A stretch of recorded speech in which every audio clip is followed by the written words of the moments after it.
Bismillahirrahmanirrahim. Perkenalkan, nama saya Nur Makfira dari Pendidikan Biologi ICP Universitas Negeri Makassar. Bismillahirrahmanirrahim. Assalamualaikum warahmatullahi wabarakatuh. Salam sejahtera bagi kita semua. Om Swastiastu, Namo Buddhaya, salam kebajikan. Saudara-saudara sebangsa dan setanah air, salam budaya.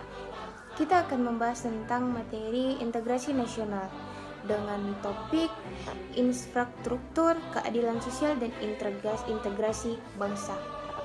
Sebagaimana bagian dari Negara Kesatuan Republik Indonesia, Papua menjadi salah satu daerah perbatasan dengan berbagai keprihatiannya yang jauh dan sulit untuk masuk ke dalam pengawasan dari pemangku kepentingan pemerintah Indonesia.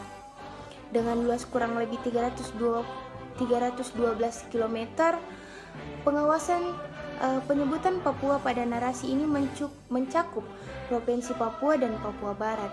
Nah, di samping luas wilayah yang cukup besar ditambah dengan biodata alam yang sungguh beragam, menjadikan Papua sebagai salah satu daerah dengan penyumbang kebaikan terbesar bagi Indonesia. Nah, cara kita menanggapinya yaitu dengan Pancasila, keadilan sosial, dan persatuan Indonesia, di mana Pancasila sebagai pandangan hidup atau way of life, berarti bahwa semua tingkah laku dan tindak perbuatan setiap manusia Indonesia harus dijiwai dan merupakan pancaran dari sebuah sila Pancasila. Karena Pancasila sebagai pandangan hidup selalu merupakan satu kesatuan, tidak bisa dilepaskan dan dipisahkan satu dengan yang lain. Nah, keseluruhan sila di dalam Pancasila merupakan kesatuan organis. Persatuan Indonesia sebagai sila ketiga, Pancasila menjadi sila yang melambangkan cinta integralistik sekaligus mempresentasikan semboyan Bhinneka Tunggal Ika, yang dimana berbeda-beda tetapi tetap satu. Selanjutnya, Papua, keadilan sosial, dan isu persatuan.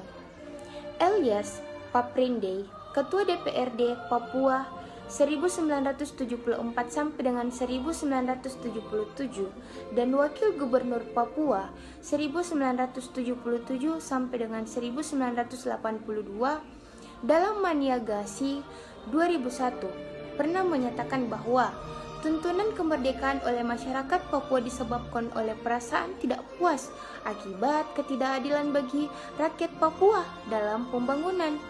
Sejalan dengan pernyataan tersebut, Yayasan Penguatan Partisipasi Inisiatif dan Kemitraan Masyarakat Sipil Indonesia menyatakan bahwa para penduduk Papua menganggap pemerintah dan aparat keamanan lebih berpihak kepada kaum pemilik modal yang merupakan masyarakat pendatang dibandingkan penduduk asli Papua, dibuktikan dengan alat-alat produksi yang dikuasai oleh kaum pendatang. Selanjutnya,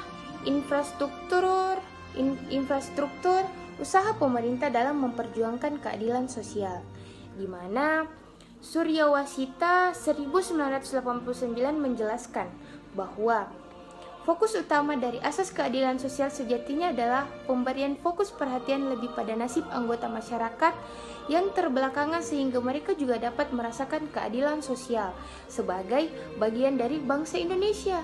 Sejalan dengan hal tersebut, pemerintah Indonesia dari Presiden Soeharto sampai sekarang ini yaitu Joko Widodo menjadikan pembangunan infrastruktur di tanah Papua terutama jalan sebagai salah satu solusi dari masalah keterbelakangan, kemiskinan, dan isolasi geografis. Komitmen tersebut semakin diperkuat, salah satunya dibuktikan dengan pembuatan kebijakan otonomi khusus Papua atau Otsus Papua pada masa pemerintahan Habibie yang selanjutnya disahkan dalam ketetapan MPR nomor 4 tahun 1999. Pembangunan infrastruktur, konektivitas, dan dampak positif bagi Papua serta orang asli Papua atau OAP.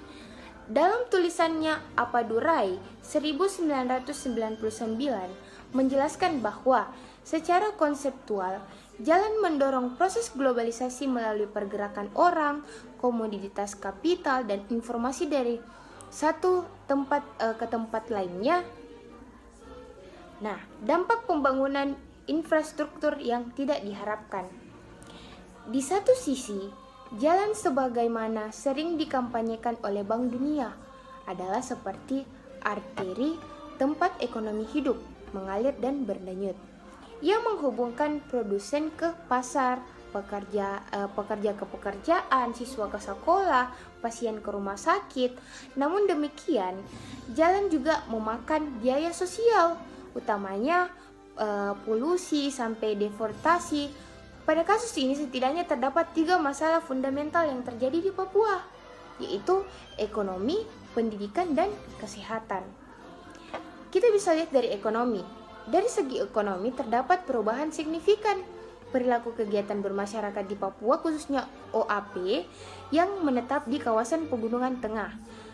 Dengan adanya jalan Trans Papua, masyarakat di daerah tersebut yang pada sebelumnya mengkonsumsi hipera, keladi, beras sarkin, sayur-sayuran, dan sumber protein yang diperoleh dari hasil buruan, kini berganti menjadi konsumen produk instruksi dari luar Papua. Selanjutnya, kesehatan. Papua yang sayangnya masih belum bisa terlepas dari berbagai masalah esensial di bidang kesehatan.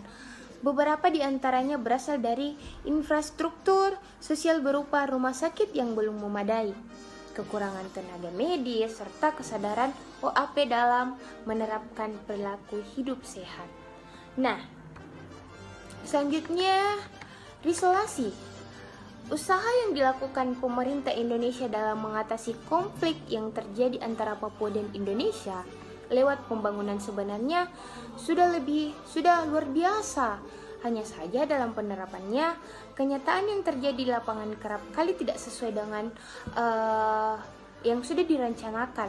Nah, di mana pada prioritas alokasi dana otsus untuk pembangunan di Papua ternyata masih belum cukup mampu untuk menganalisis konflik di tanah tersebut akibat pembangunan yang belum sepenuhnya merata. Nah, itulah tadi pembahasan yang saya paparkan. Sekian dan terima kasih. Wassalamualaikum warahmatullahi wabarakatuh.